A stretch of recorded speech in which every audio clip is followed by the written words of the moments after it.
안녕하십니까, 이재필입니다. 자, 주말은 시장에 대해서 올려드리는 날이죠. 미국 시장부터 간략하게 좀 짚어보고 넘어가도록 하겠습니다. 참 좋아요, 미국은. 자, 보시면 요게 다우 지수인데요. 요게 뭐 종가 기준으로는 사상 최고치를 돌파한 모습입니다. 자, 살짝 몇 포인트 정도 높더라고요. 이 지금 장중 기준보다는 조금 아래에서 마감됐는데요. 자, 뭐 어쨌든 다우 지수는 계속해서 좋은 모습을 보이면서 사상 최고치에 근접하는 모습이다. 요즘 들어서 다우보다는 나스닥보다는 다우 쪽이 좀 강하죠. 아무래도 공화당에 정치 자금 좀 이렇게 기부하고 뭐 그런 쪽이 전통적으로 공화당은 그런 전통 산업들 요런 쪽들하고 좀 친한 경향이 있죠. 거기다가 트럼프는 그 뭐 화석연료 요런 것들에 대한 신봉자이기 때문에 그런 이유 때문에 다우지수가 좀 강한 모습이고요.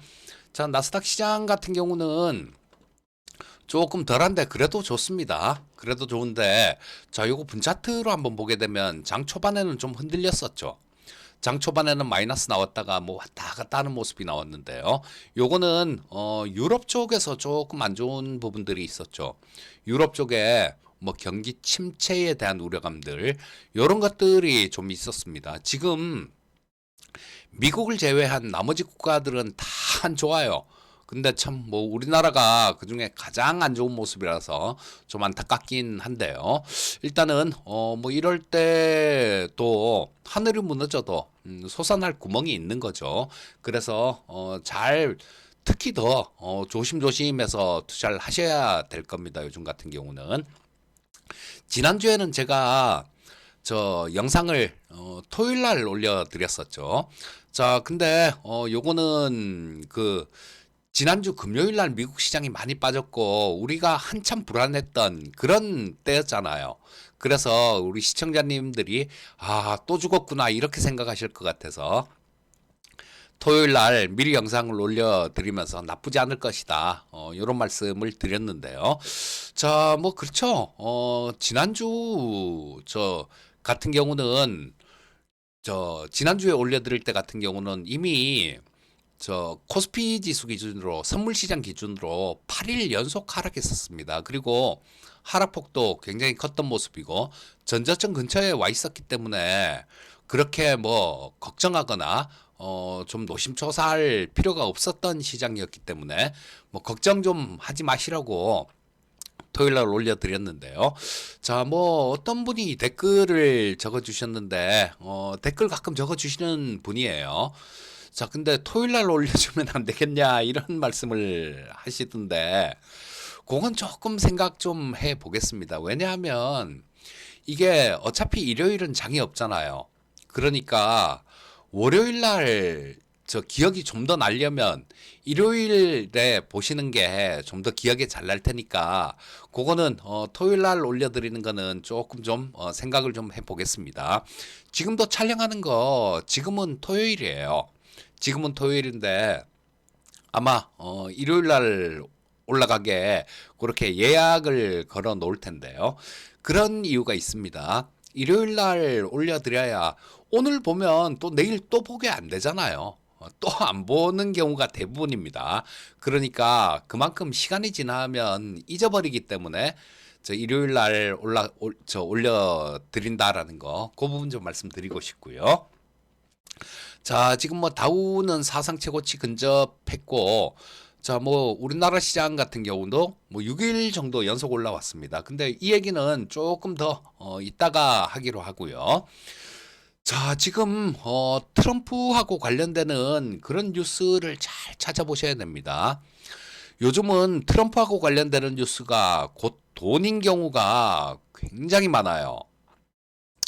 자, 그래서 이 부분들 뉴스만 사실 요즘 같은 경우는 뉴스만 잘 찾아봐도 종목들 뭐 그렇게 뭐 단기로 매매할 종목들 요런 것들은 찾기가 그렇게 어렵지가 않습니다. 오늘도 조금 말씀을 드릴 텐데 그랬었죠. 지난주에 제가 그 로버트 케네디 주니어 얘기를 말씀드렸었죠. 그러면서 이분은 백신 회의론자다 이런 말씀을 드렸는데, 자 지난주에 제약 바이오 섹터들이 상당히 좀 안 좋은 모습이 나왔어요. 자 그리고 알테오젠 같은 경우는 뭐 엄청나게 변동성이 컸습니다. 목요일날 보니까 뭐 마이너스 20% 장 초반에 그까지 뺐다가 또 장중에 또 플러스를 내요. 그랬다가 또 마이너스로 끝나더니 금요일 같은 경우는 또 급락을 했죠. 종목별로 변동성이 상당히 큰 시장이기 때문에 조금 조심할 필요도 있고요. 종목별로 너무 많이 오른 종목 쫓아가면 안 된다라는 겁니다. 그리고 기회도 공존하고 있고 막 그렇습니다. 지금 뭐 오늘 아침에도 좀 일어나서 뉴스들 나온 것들 좀 찾아보다 보니까 트럼프가 강요들을 좀 이렇게 인선을 하네요. 지명을 하는데 미국 재무장관에는 그 참, 예, 헤지펀드를 운영하던 분이 있어요.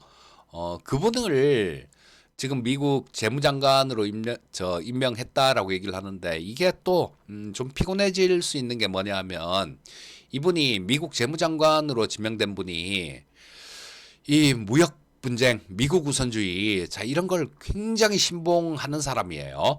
그 트럼프의 공약을 철저하게 잘 따를 수 있는 그런 성향이다라는 겁니다. 자, 뭐 그러면 이 관세 부분들 이런 부분들도 좀 더 강하게 추진될 수 있는 부분들이 있고요. 자, 뭐 요런 부분들 재무장관 관련해 갖고는 특별하게 뭐 단기로 매매를 해야 될 할 수 있는 그런 부분들은 없을 것 같고요. 하여튼 그런 분이 됐다라는 겁니다. 헤지펀드 운영하던 분인데 자 이거 뭐 재무장관은 고행한테 생선 맡긴 거 아닌가 싶은 생각은 듭니다. 자 근데 그런 뉴스는 또 있었어요. 저 법무부 장관에 지명됐던 사람 낙마했다라는 뉴스가 있습니다. 이분은 미성년자 성매수 혐의가 있는 분이죠. 그런 사람을 법무장관에 임명을 했어요. 그 참 이 트럼프도 보면 좀 답답합니다. 자 근데 뭐 우리나라도 그런 측면이 있으니까 뭐 남의 얘기 할 건 아닌데요. 자 지금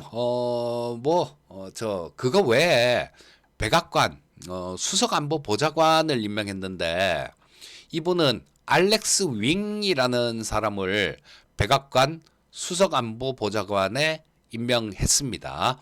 근데 이분은 어떤 사람이냐면 예전에 그 트럼프 일기 때 북미 정상회담이 있었지 않습니까? 김정은하고 트럼프가 만났을 때 그때 주도적인 역할을 했던 사람이에요.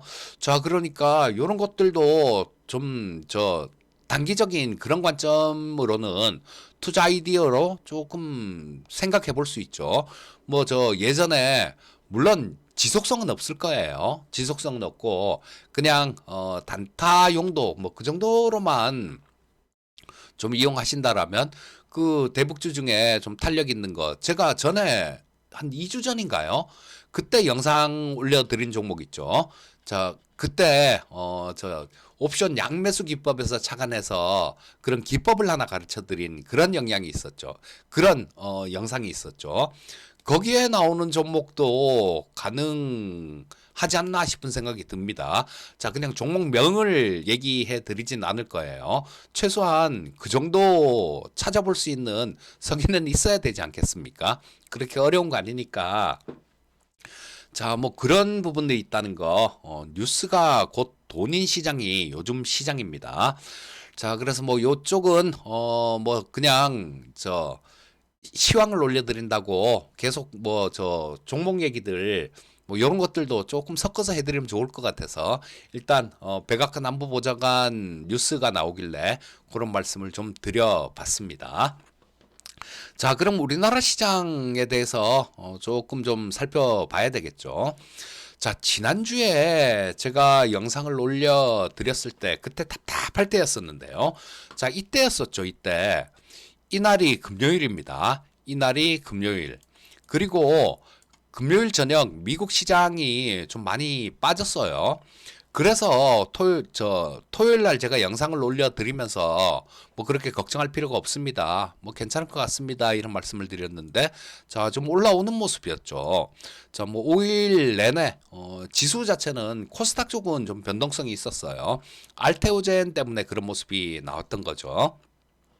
자, 근데 이 코스피 쪽 같은 경우는 좋은 모습이 나왔는데 지금은 어떨까요? 자, 지금은 보시면 선물 기준으로 저 어제 금요일까지 6일 연속 또 상승했습니다. 쉬지 않고 6일 연속 상승했어요. 자, 이날부터 시작해서 6일 연속 선물 시장은 상승했다라는 얘기입니다.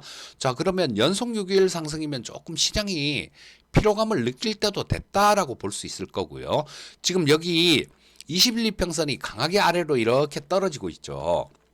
그래서 이 22평선이 있는 자리는 보면 지금 오늘 어제 종가로 보시면 22평선이 2522포인트 정도에 있네요.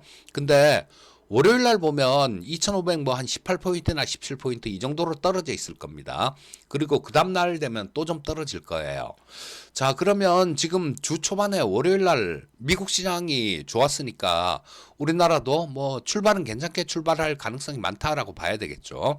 한 번 더 추가로 올라가면 22평선 정도에 닿는다라는 얘기입니다. 그리고 월요일 주가가 올라왔다라는 뭐 그런 가정을 할 경우에는 7일 연속 상승하는 모습이에요. 자, 어느 정도 조금 저항을 느낄 때도 됐다라는 얘기입니다. 그리고 저항을 받다가 또 저항을 받으면 조금 뭐 아래로 이렇게 밀릴 수도 있겠죠. 자, 그때가 시장을 잘 봐야 될 때예요. 자, 거기서 외국인들 수급들 선물 수급하고 뭐 현물 시장은 어제 뭐 금요일 날은 조금 샀습니다만 계속 팔고 있죠. 자, 그런 상황이기 때문에 수급의 변화가 조금 있다라면 그쵸? 한 조정 살짝 조정받고 돌파 가능성도 있겠지만 일단은 저항을 염두에 두시는 게 좋을 것 같습니다. 자, 그리고 수급 전체적으로 한번 볼까요? 자, 제가 정리한 화면 한번 보여드릴게요. 제가 이거를 우리 시청자님들께 말씀드리는 이유가 이만큼 고생해서 이거 저는 장 끝나면요 한 뉴스들하고 그다음에 시장 이리저리 살펴보고 수급 살펴보고 그러는데 기본으로 2시간은 넘게 투자를 합니다.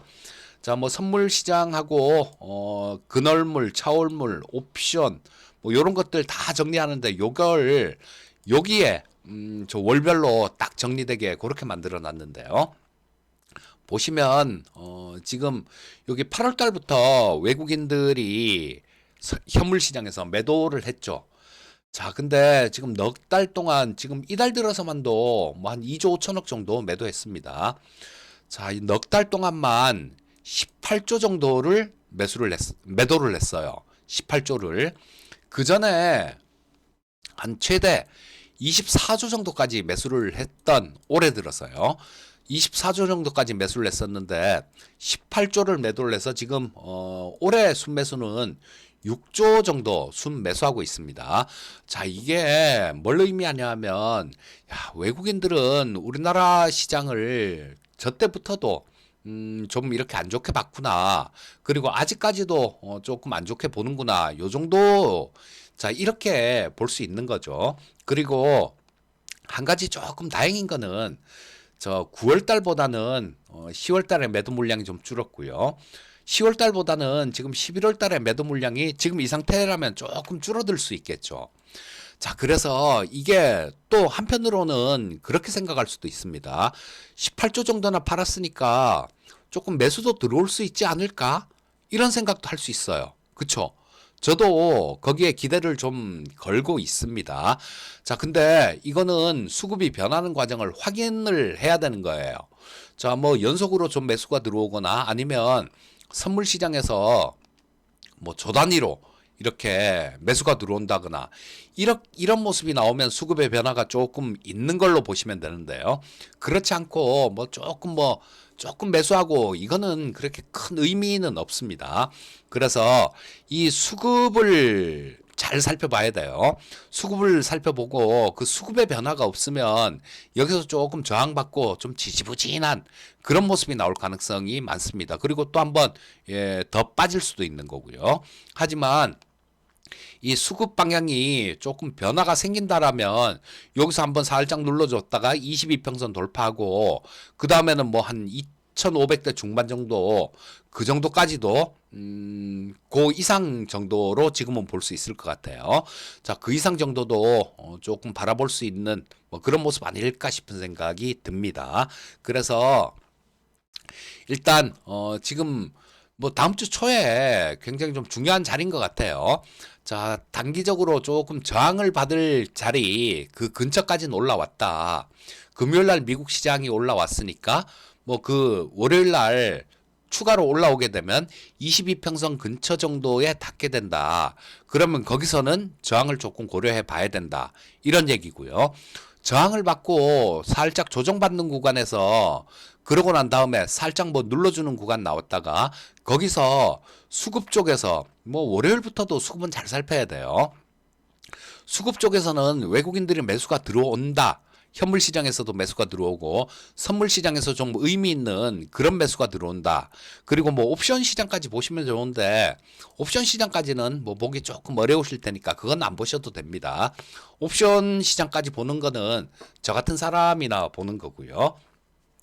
자, 그래서 그 부분만 잘 체크하시면 될 것 같아요. 그리고 미국의 트럼프 관련되는 뉴스들, 뭐 어떤 사람을 인선을 했느냐, 이런 부분들. 한 가지만 또 예를 좀 들어드릴까요?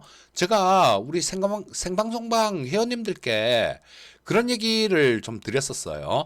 로버트 케네디 주니어, 미국 보건복지부 장관이죠. 거기에 임명된 사람, 백신 회의론자인 반면에 또 인공 조미료 같은 것들 뭐 이런 것들에 대해서 되게 싫어하는 사람입니다. 그래서 천연 이 조미료 같은 것들 이런 것들 만드는 기업 자, MSC 같은 종목이 대표적인 종목이죠. 자, 그래서 보시게 되면 이것도 이번 주에 목요일 날 한 7% 정도 장중에 10% 갔다가 종가에도 7.99% 정도 상승하는 모습이 나왔네요. 자, 요렇게 좋은 종목들을 트럼프 관련되는 그 인선되는 사람들에 대해서 뉴스만 제대로 꼼꼼히 잘 읽어봐도 찾을 수 있어요. 자, 그리고 뭐 얘기 나온 김에 종목 얘기 나온 김에 한 가지 힌트를 좀 더 드릴까요? 지금 12월이면 이제 배당 시즌이죠. 아참. 근데 배당 투자하실 때 주의하셔야 될 거는 그런 게 있습니다.